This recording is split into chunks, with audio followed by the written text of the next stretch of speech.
Hey guys, Late Night Dad Bots. It's finally here.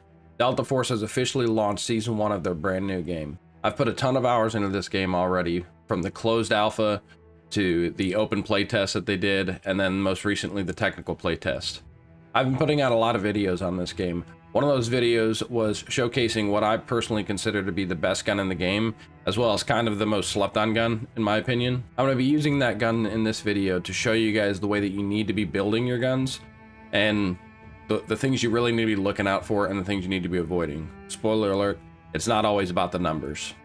So if you've watched any of my previous videos, you'll know that I absolutely love the SG552. I think it's a phenomenal gun. I think that it's better than the M4, and if you build it right, it can be an absolute laser beam.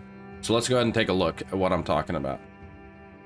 So when you're in the gunsmithing, you can take a look at all of these different attachments that you want to change.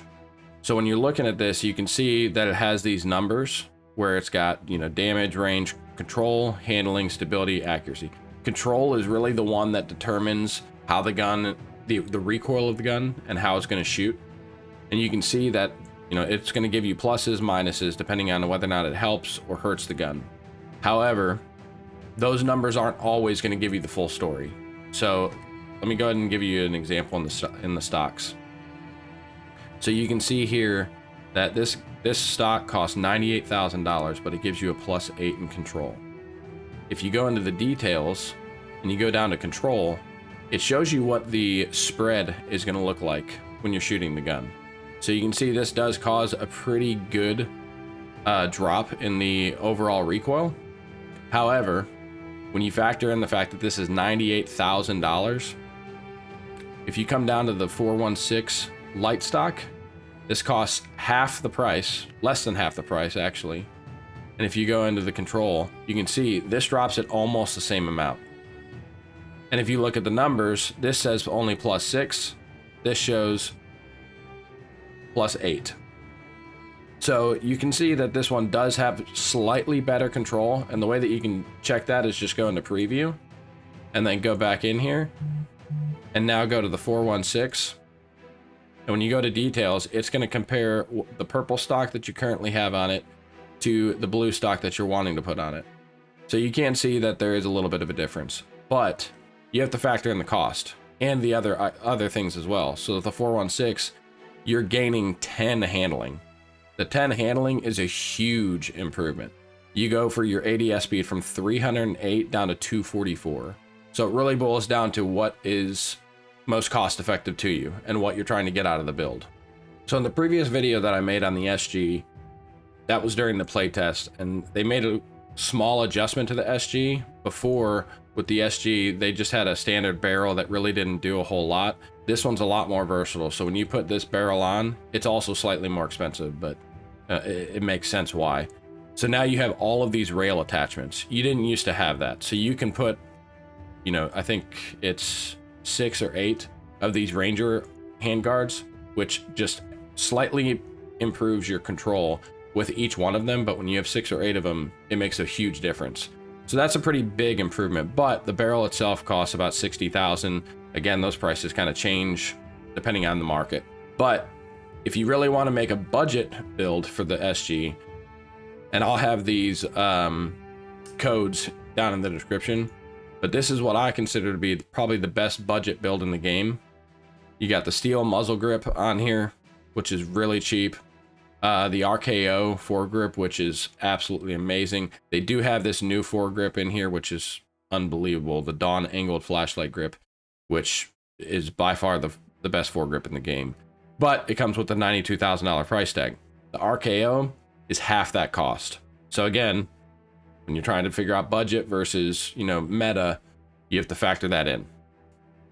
Going with the 30 round mag, always make sure to put the mag tape on there. They're super cheap, but it gives you an extra little bit of control. I don't put a rear grip mainly because there's not really a rear grip in the game that gives a good enough benefit, in my opinion, for the cost. Same with the stock. The stocks, the stock that I was talking about earlier, the 416 light stock, is a very good stock, but it comes with a $40,000 price tag. When you're trying to build a budget gun, you got to weigh that in. I always do the high riser site. This is an extremely popular site that you'll see with a lot of people. And the reason for that is if you take the whole thing off, you'll see when I go at the high riser, it takes away one control, but it gives two handling, and the control difference is not even noticeable. These are basically identical, but you gain those two handling. Then when you put this one on, you get another two handling, and again, the control is completely negligible. You can't even tell. So far you're at +4 handling. Then when you finally put the sight on, you're gonna lose two handling. So you're gaining two handling. It looks super clean when you're shooting it. Some people think that it looks funky right now, but I promise when you're actually shooting with it, it doesn't look funky at all. But this is what I consider to be the best budget gun in the game, coming in at about 119,000, and again, that's going to vary depending on the cost on the market. The RKO is by far the most expensive piece on here, but it's also probably the most crucial piece out of everything.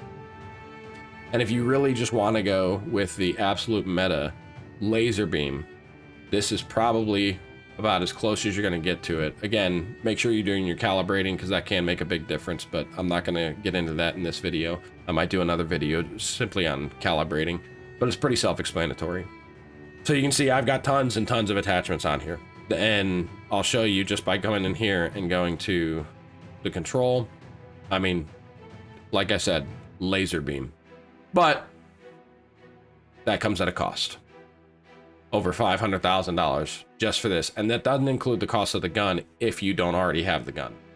All right, guys, that's going to do it for this video. If you guys did enjoy this video and you found it helpful, make sure you hit that like button and that subscribe button. Let me know down in the comments if there's any other guns that you think are better than the SG, and if there's any attachments that you noticed on any of the builds that I showed today that you think should be adjusted based off something that you think is better. I'd love to check it out and maybe make adjustments to my build codes that I have down in the description.